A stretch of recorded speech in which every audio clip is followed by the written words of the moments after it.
So we have a 2001 Ford E350 with a number 3 cylinder misfire, and that might be on that side, number 1, 2, and 3.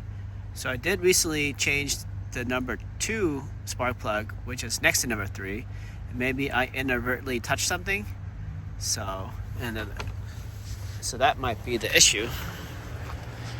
If not, then we're going to change the ignition coil and hope for the best. And the ignition coil we're talking about is this thing right here. That's an ignition coil. Oh, actually, this is the broken one. And that's an original. This is an aftermarket one that's good. But this is an ignition coil. The computer turns on and off this coil. It makes electricity every time you turn it off. And it makes a spark through here, and then the spark plug is connected to this. So that's how it works.